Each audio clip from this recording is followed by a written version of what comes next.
Hey, I'm Todd. Thanks for choosing to watch my video, and if you would subscribe it, like it, all that stuff, that'd be great. Otherwise, enjoy the video, and I hope it gives you the information you need and is helpful to you. Take care. Replacing the front calipers and the brake rotor on a 2006 Chrysler PT Cruiser. Got the wheel off. 5 19mm lug nuts, left to loosen, right to tighten. Break them loose on the ground a turn or two, jack up your vehicle, take them off the rest of the way, take the tire and cap off. See, we have our new rotor already. Get your rotor machined or replaced. And so we're going to replace the caliper because it's overextended on the other side, metal to metal, and not good. And the other brake pads are in decent shape. So got an 18mm bolt in the back, although bolt sizes don't really matter because they can change. So two 18mm bolts, we're going to take the caliper assembly off. Turn the wheel and make it easier.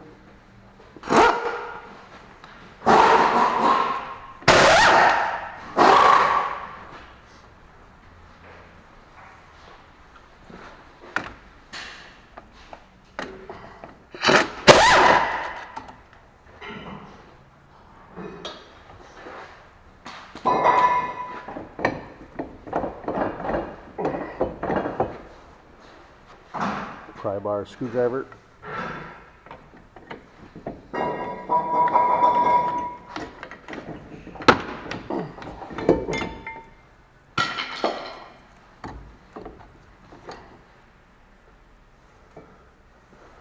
The rotor should slide off. If not, you can probably tap it on the side and it'll come off.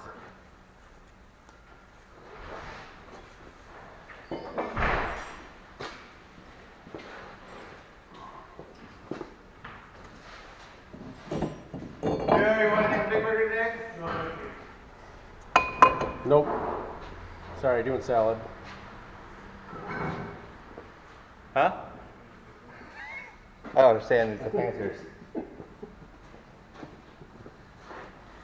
I heard you want another little big cheeseburger. Fish basket. Fish Fish basket. You did right? Yeah. Oh. I am good at this peer pressure shit.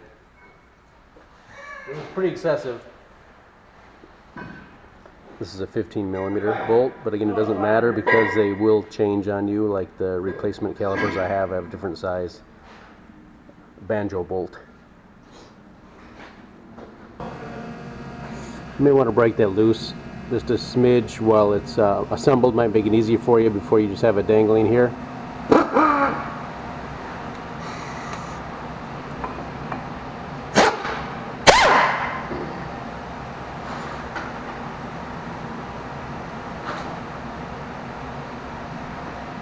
You see the old and the new are different sizes, so don't worry too much about the sizes.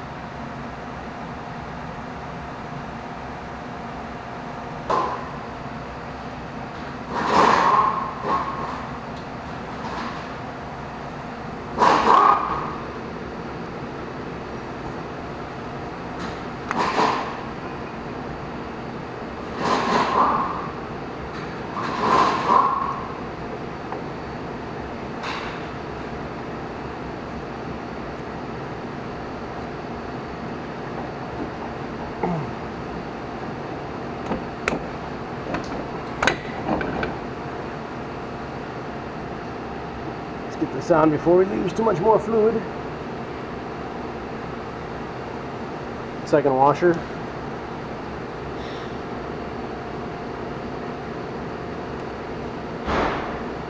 Stir it by hand.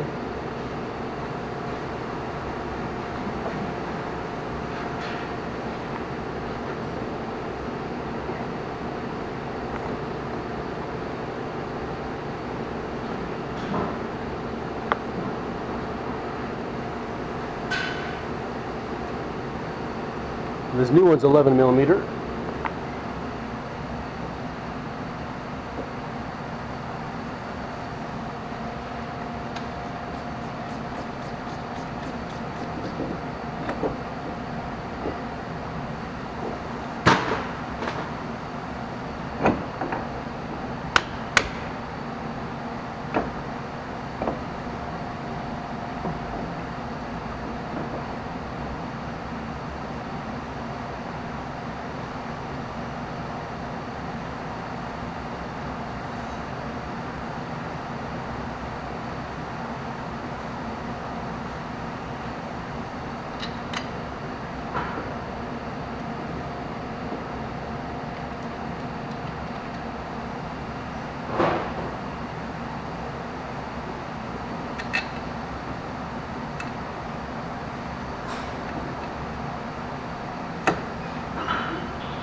We'll snug these up and torque them up, and then we'll bleed from the bleeder screw here.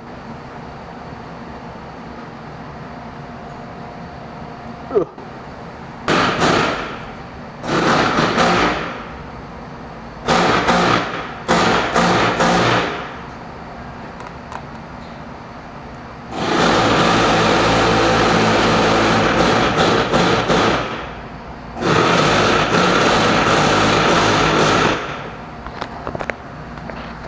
We'll make sure our master cylinder is full enough so we can gravity bleed some fluid. So here's your master cylinder over here. We'll turn it off. Turn it on. So we can see there's some fluid in there. We're okay yet. It does have a minimum and maximum line on the side here. Full and add, actually. So looks like we're still fine at the full mark. We might add a little bit more because we're going to bleed some out. .3 brake fluid.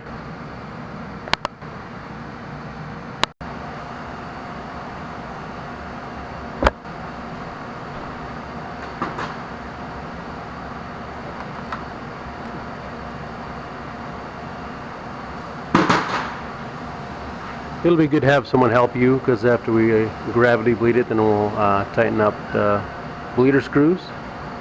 We'll have someone inside the vehicle step on the brakes and pump them up to set the brake pads. Then we'll have them hold the brake pedal down after 3 or 4 pumps. Hold it down, then you open up the bleeder screw, let air and fluid come out, and you tighten back up. Once the bleeder screw's tight, then your assistant can let up on the brakes and push a few times again, and repeat the process 2 or 3 times until you get nothing but fluid out, and you should be good, and your brakes should be bled. We've got fluid. We're going to close it up.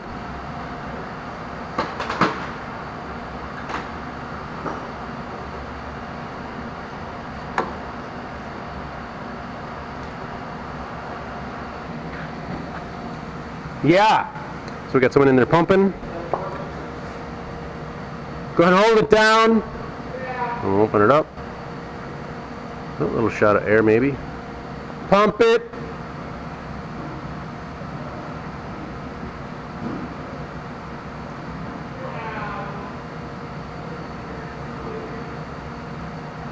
We'll do it one more time. Pump it.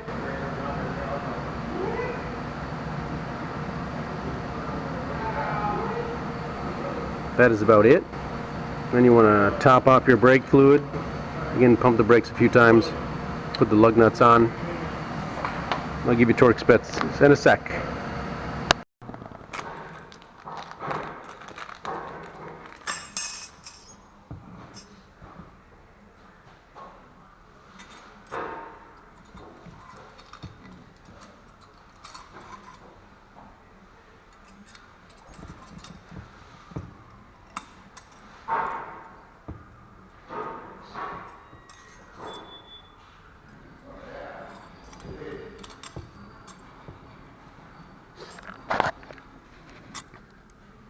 Don't sit in there very well.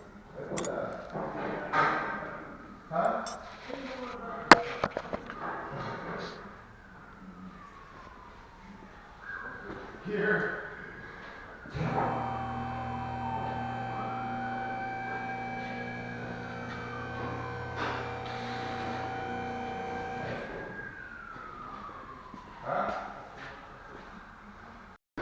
So when you're pushing down on these, because this is spring action here, make sure these here are one on each side here. Don't get caught in the middle, otherwise it won't work. So you have to center it and then push down, and it should be able to put it into its proper slot.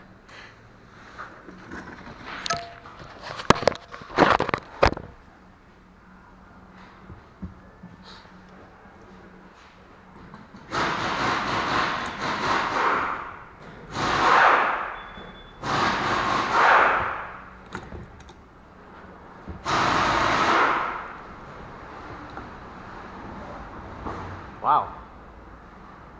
Uh-oh.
Those springs are not stuck up through the hole there, so we're good.